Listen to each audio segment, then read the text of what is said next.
Can we get a pint of another pint of Guinness and a pint of Jack's Abbey? Thanks. Kirk, what are we doing? I thought we were podcasting. We are, John, but we're also grabbing a pint at a local bar. Cheers. Getting some free snacks. I like free. Hey, wouldn't it be great if college was free? Let's have some over there. Yeah, not everyone is born with the same economic opportunities. Yeah, college is a time where you can make so many friends, so many connections that can carry you forward into your personal and professional life. I think making college ridiculously expensive just doesn't qualify a lot of people for entering certain professions and just sort of makes the wealth divide greater.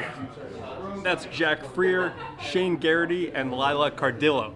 I mean, politically speaking, John, when it comes to college, perhaps nothing is more popular than free. And again, that's politically speaking. Yeah, of course, Kirk. Political talk is also free or at least cheap. And if you stand in front of a group of Americans at, say, a bar like this one and say, hey, maybe everybody doesn't need a college degree, most of the bar will nod their heads and probably agree with you. Sure, but then if you say, we all have to agree that young people need more than a high school degree to get a good job nowadays, everybody at the bar will also nod their head in agreement. That's why a lot of states are ending up in the middle. They're making community college free. So where do I sign up? I love free stuff like these bar snacks. But is free college really free? You might be surprised to hear the answer.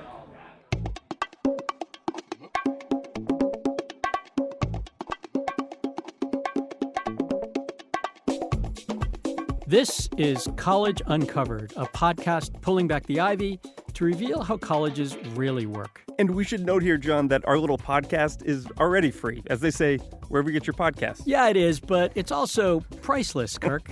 I'm John Marcus at the Hechinger Report. And I'm Kirk Carapezza with GBH. Colleges don't want you to know how they operate, so GBH, in collaboration with the Hechinger Report, is here to show you. Okay, so the number of people in the U.S. with some college credit, but no degree or certificate to show for it, that number keeps growing. It's now north of 40 million, the highest that it's ever been. And since the pandemic, hundreds of thousands more students have dropped out, most of them low income and the first in their families to go to college. That's the idea behind free community college. It's a chance to woo those students back. Right. More states are offering free community college. 2/3 of states now have some form of free, from Michigan to New Mexico, Rhode Island to Oregon. The details differ from state to state, but free college has widespread support. Community colleges like it because they're facing an enrollment plunge. Businesses like it to meet their need for skilled workers. And it's just plain good for students who see their lifetime earnings rise. Or that's the thinking, but it's not quite so simple.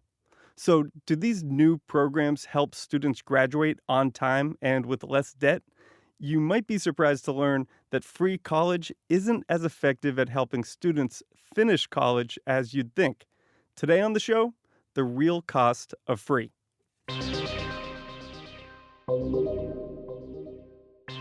I went over to Bunker Hill Community College here in Boston to meet Magno Garcia. Since he graduated from high school, Garcia has enrolled in Bunker Hill 3 times, off and on, commuting from his home in nearby Chelsea. Back then, Garcia worked long hours in retail and as an air conditioner technician so he could avoid student loan debt. And he wanted a degree in accounting so he could move up to management at the HVAC company. But the first 2 times he enrolled, he ran out of cash, time, and energy. I wasn't really motivated, so it was like the worst idea because I paid everything out of pocket. What do you think you needed at the time? Guidance. I never felt like I had someone that was like, hey, I'm here to help. Overwhelmed, Garcia dropped out twice. To put food on the table and pay rent, he kept working retail. He was also devoting time to a personal passion, producing his own music videos on YouTube. Now, at 34 years old, Garcia is back at Bunker Hill. And John, guess what drew him back to college? Let me guess, was it because it was free? Indeed, it was. Massachusetts recently began offering free community college for anyone over the age of 25 without a degree. I'm taking advantage of that. Massachusetts education officials say returning students like Garcia are responsible for the first public college enrollment increase in 9 years. Enrollment in public four-year colleges slowed, but community college enrollment in Massachusetts rose by 8% last year. All 15 community college campuses, including Bunker Hill, saw a spike. But that's not necessarily the full story. It's good news in that there's been some stabilization, but overall, enrollment's down. Davis Jenkins studies community colleges at Columbia University. Despite the recent uptick, Jenkins points out that community college enrollment in Massachusetts is actually down, nearly 40% since 2014. It's also down nationwide. The number of community college students across the country dropped nearly 30% over the last 10 years. Community college enrollment was hit hardest during COVID, and it had been dropping for a decade before that. To get more students back in classrooms, some political leaders want to expand free community colleges to all state residents, regardless of age. But free doesn't always work out for students. Because while, yes, removing financial barriers is a good thing, many still can't afford to stop working and focus on their studies, so they don't graduate. While federal data doesn't tell us the racial makeup of the 40 million Americans with some college and no degree, researchers say they're likely to be more diverse and the first in their family to go to college, and from low-income backgrounds compared to their peers who did graduate. We certainly have a long, long way to go, in particular for Latino students who still to this day are experiencing the ramifications of an inequitable education, and in particular during the pandemic where these issues were exacerbated. Amanda Fernandez is CEO of Latinos for Education. She says free community college signals progress. But a poll commissioned by Latinos for Education and the nonprofit Mass Inc. finds disparities in attitudes about going to college among people from different racial and ethnic backgrounds. And Latino parents were the least likely to say their child participated in college prep programs. Another survey by the Chronicle of Higher Education finds Latinos with a high school degree are more likely to be unsure how to enroll and how to pay for college. So I asked Amanda Fernandez, is there an information gap? It's a communication gap and it's a belief gap. And that's where I think it's actually lower hanging fruit, because our families want their children to go to college, but they don't have the information of how to even get into an early college program, how to get into a vocational education program. And so therefore their students don't believe, or their children don't believe, that they can access higher education, and therefore they lose interest. That interest is so important, right? Because in many Latino communities, this is often a family decision. Our Latino families are having conversations with their kids about what are you going to do after high school, but they're not confident in being able to say, you will go to college because we know how to access financial aid. We know how to apply for it. Does taxpayer support for free college programs help students access college and, more importantly, graduate? I do believe some of that scholarship money does go to other supports that are needed for persistence in the community college space. But again, you have to think about the longer term and the realities of, when the average age of our community college students is around 27 years old, and they have lives and they have to support their own families and children and extended families. You have to support the continued persistence. Sociologist Sarah Goldrick-Rab agrees. Goldrick-Rab is a senior fellow at Education Northwest, a nonprofit organization in Portland, Oregon. She's author of Paying the Price, College Costs, Financial Aid, and the Betrayal of the American Dream. And she's a longtime advocate for free community college programs. For 20 years, my research has suggested that this is a very viable part of the solution. And that's what I'd call it. I'd call it part of the solution. She says free community college will help close some of these gaps, but it's not a panacea. It's not meant to be all things. It's not meant to solve every problem around college affordability, but it's very clear that it's targeted to the people who most need college to be affordable. Those are the people who right now are not going at all. Golder Grab says making college tuition free is not enough because going to college costs much more than just tuition, even if politicians do promote free college as the answer. They're not accounting for the full range of costs. The number one college affordability issue in this country is housing. That's what people are grappling with. And we're not talking about that because most people don't live on campus, for example. Kirk, that's one of the issues with these free programs. It's not always clear what's covered. For example, some provide funding for living expenses, but most of them do not. The total cost of attending college includes food, housing, books, supplies, health care, transportation, and a bunch of other costs. In fact, non-tuition expenses are the majority of the cost in public higher education. And if you want to find the true cost of attendance from a college, good luck, because that's based on numbers provided by the colleges. They report them to the federal government, but they're just estimates for everything except tuition and fees. And those estimates, they're often grossly incorrect. So for all of these reasons, supporters of free college say funneling everyone into a system where you're supposed to graduate within 2 or 4 years is the wrong approach. It will only make educational inequities, they say, worse. Right. And they say free community college changes who's going to college, and it helps college reach students who will get the biggest return on investment. Not everyone agrees with that logic, though, John. I went to Nashville, Tennessee to check out the free college program there firsthand. Former Governor Bill Haslam told me he had made the successful push for free community college because Tennessee employers need well-trained workers. We had looked out at the state and realized that of all the jobs that were going to exist in Tennessee in 2025, 55% of them would require a degree or certificate beyond high school.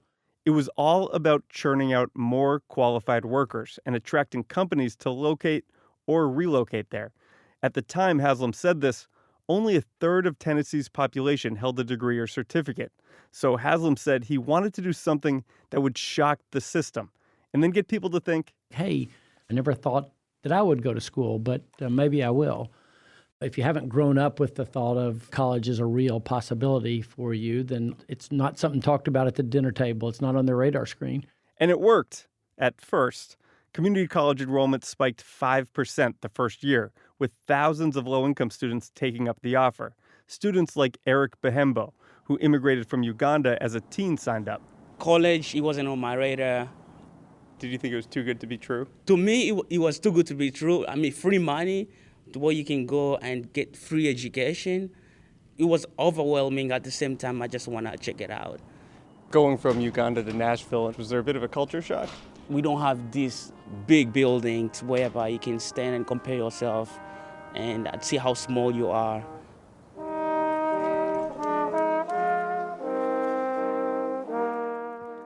In the end, Bahembo graduated from community college in Nashville and then completed a Tennessee Highway Patrol cadet program. Where do you see yourself in 10, 20 years? My dream job is one day to work with the FBI doing cybersecurity. But I want to start as a police officer to whereby I can pick up all the experience and be able to apply it in the bigger world. Researchers say Bahembo, who graduated in 2 years, is the exception, because while more students enrolled in Tennessee's community colleges, it didn't mean a higher percentage graduated. It boosts enrollments at first, but those people don't necessarily stay in. Jennifer Freeman is with the nonprofit Jobs for the Future. Turns out, even though most community college students say their goal is to earn a degree, they usually don't. Only 1 in 5 adults who re-enrolled in Tennessee's free college program graduated after 3 years. To retain students, Freeman suggests improving support systems and tailoring offerings to students' career goals. Otherwise, people go back and then they kind of go back to the same college format, structure, et cetera, that didn't work for them in the first place. Columbia's Davis Jenkins agrees. He says, sure, free helps, but 2-year schools will ultimately need to improve their product. Community colleges, I love them, but they generally don't treat adults well. They're going to have to move toward more of a 24/7 advising. They're going to have to schedule the courses when students need them, not Tuesday through Thursday between 10 and 1 when the professors want to teach. Sarah Golder-Grab, on the other hand, defends these programs because she says no-cost college broadens access and benefits society. She says the current financial aid system, which requires filling out complicated forms and figuring out formulas to calculate how much college will cost, is an obstacle for too many students. Things that knock out a given cost, like tuition, are more promising than things that are predicated on jumping through a bunch of hoops. And advocates say these programs help students like Rebecca Boucher in Massachusetts. At 45, Boucher returned to college last fall thanks to the state's new free college program. Boucher started college 20 years ago, but quickly dropped out because working full-time as an IT analyst and parenting spread her too thin. Going back wasn't easy either. I think I was intimidated. You know, it had been so long since I had been in a class environment. She says the free program was the enticement she needed to re-enroll at Northern Essex Community College. She recalls when she heard the news the program passed in the state's budget. My heart just dropped and I immediately burst into tears. And I sent a text to my husband. I'm like, this is it. Game on. I'm finally getting my degree. I'm going for it. I can't believe this finally happened. This year, Boucher is taking business classes online and says her goal is to earn her doctorate someday. On my headstone, I wanted to say Dr. Rebecca Boucher. I understand that I'm 45 and I may get that when I'm 90, and I am absolutely okay with this.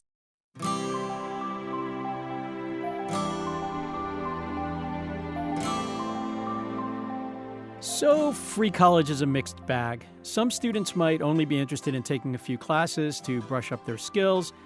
Others might want to get a doctorate someday. But we do know the vast majority are hoping for a 4-year degree. Surveys show more than 80% of community college students aspire to earn a bachelor's degree. Only a small percentage do, though, just about 13%, even within 6 years. That's according to the U.S. Department of Education. And those rates are even lower for low-income male, Black, and Hispanic students. Yeah, economists like Josh Goodman at Boston University say there are lots of reasons why low-income students might be better served if they went straight to a 4-year college. Yeah, I think it's a combination of things.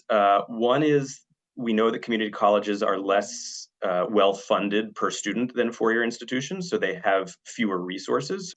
They are with peers who are academically weaker, and that may have an influence on their success in their own coursework. And though many students plan to start at a community college and then transfer to the 4-year sector, many of the students who plan to do that don't end up succeeding, either because they misunderstand that transfer process or because the alignment between their community college coursework and the requirements at the 4-year institutions is not always great. We have a whole episode just about that topic from our first season. It's called The Transfer Trap, so be sure to check it out.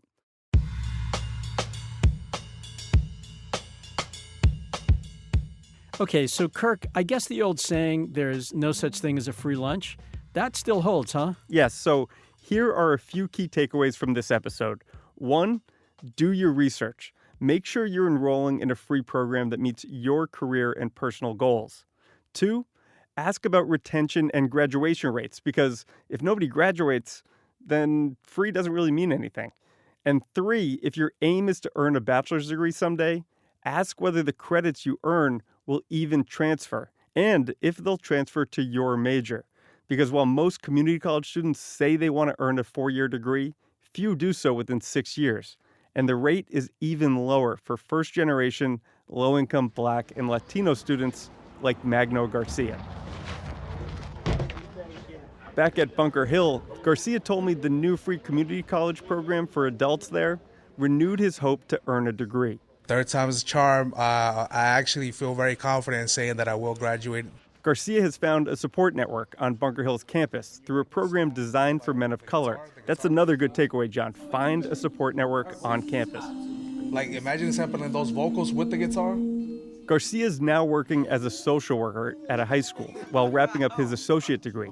And he switched his major from accounting to psychology.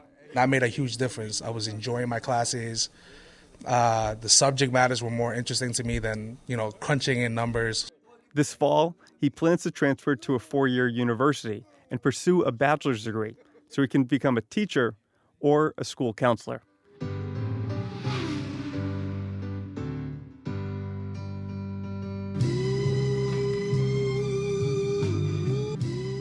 This is College Uncovered from GBH and the Hechinger Report. I'm Kirk Carapezza. And I'm John Marcus. We'd love to hear from you. Send us an email to gbhnewsconnect@wgbh.org and tell us what you want to know about how colleges really operate. And if you're with a college or university, tell us what you think the public should know about higher ed.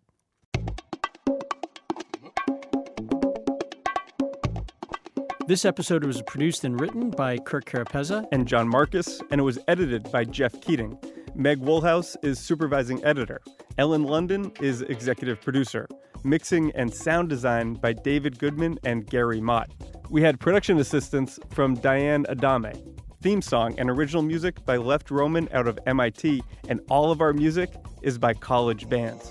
May Lay is our project manager, and head of GBH Podcast is Devin Maverick Robbins.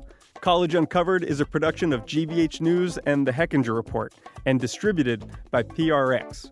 It's made possible by Lumina Foundation. Thank you so much for listening.